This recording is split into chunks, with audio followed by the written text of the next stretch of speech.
What's the difference between a dermal punch and a piercing needle?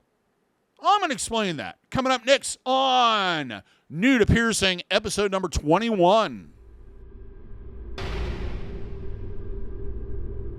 For those who are new to the channel, welcome to the Body Piercing and Tattooing channel. If you're enjoying the videos, some of you find them helpful and useful, but you may not know who I am. My name is DaVo.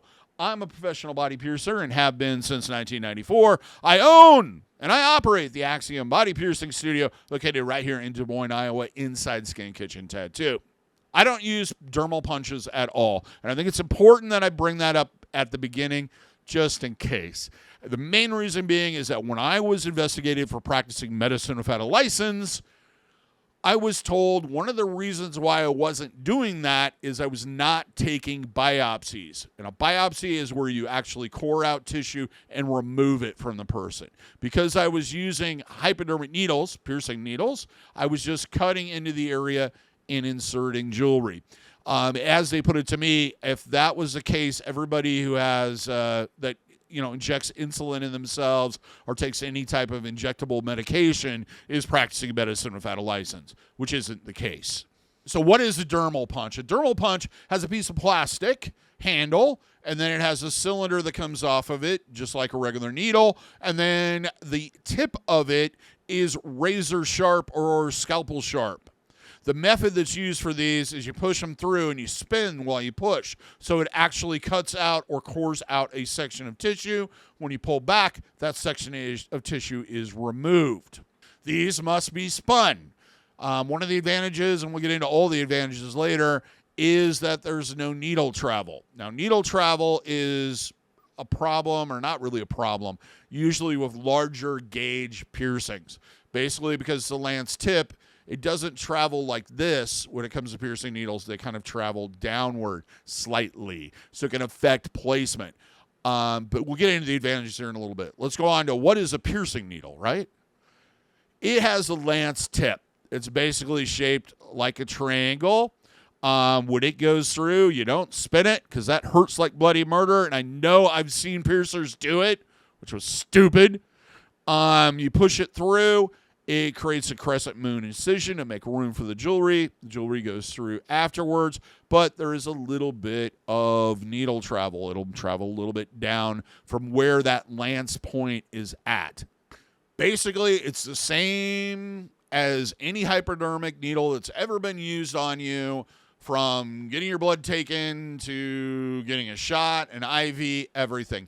It has been being used for a very long time and is very effective. There is a hybrid between the two, and that's called camphor needles. Basically, they are a dermal punch without the handle. So what are the advantages of dermal punches? The one being the biggest one is it's easier to do extremely large gauge piercings, especially through cartilage piercings where it's next to impossible to stretch. So it allows people to kind of jump ahead in the race. Some people might refer to it as cheating. But if you want a zero gauge cartilage piercing, it's pretty much the only way that's going to happen. The same thing with nostril piercings, etc. If you use a dermal, you can usually start, they range, I think, from 20 gauge up to 0 gauge, possibly double zero. So if you want that really big piece of jewelry right at the beginning, that's how you do it. When it comes to microdermals, single point piercings, this dermal punches are used basically to make a perfect cylinder hole so that it's easier to loosen up the tissue and insert the jewelry. The other method is to actually use a hypodermic needle and spin it and cut out that circle. That's very painful, and it's just going to add a whole new level of trauma to the whole situation. Dermal punches will do it cleaner. Also, it's less painful, and it makes that perfect round thing.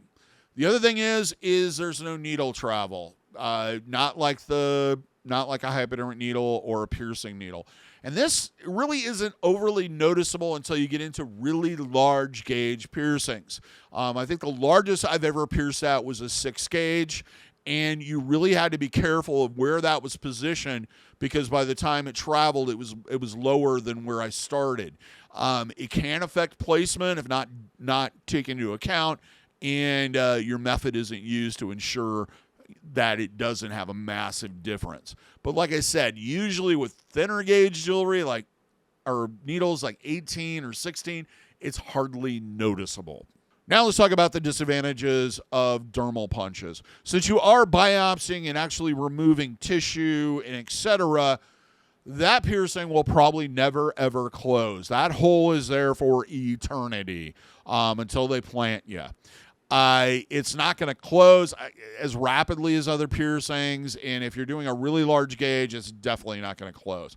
I don't know, maybe a 16 or an 18 may, but usually they don't. Now, with ear piercings and nostril piercings where it's done through cartilage, this can cause some issues, including causing problems with the structure of that cartilage, because that cartilage supports how our face is shaped. It is possible that it may collapse because of that giant hole there. The other thing is like, especially with conch piercings, there have been situations where it'll affect hearing, especially what direction the sound is coming from. So you do need to take this into account, because that hole's not going away. It's going to be there. There may be additional scarring because it's such a large hole. It's also probably going to bleed more than a hypodermic needle would, because you're making a much larger wound. That's the problem with piercing super huge, is it tends to be more prone to bleeding because you're impacting more blood vessels. And as I mentioned earlier, it may or may not be a medical procedure. So that's all I got to say about that. Do you have any experience either using or having, getting a piercing done using a dermal punch or a camphor needle? Leave a comment. I'd be interested in hearing what you have to say. Have you had problems with upper ear cartilage? If you've done it at extremely large gauge, it collapsing, because I know there are cases of that. Has your large gauge conch affected how you hear things? Leave a comment. Till next time, here's hoping all your piercings heal with ease and without a single issue. And if you're in the Des Moines, Iowa area, I'd love to see you for your piercing needs in the future. Have a good day, everybody. Take care, and we'll see you in that next video.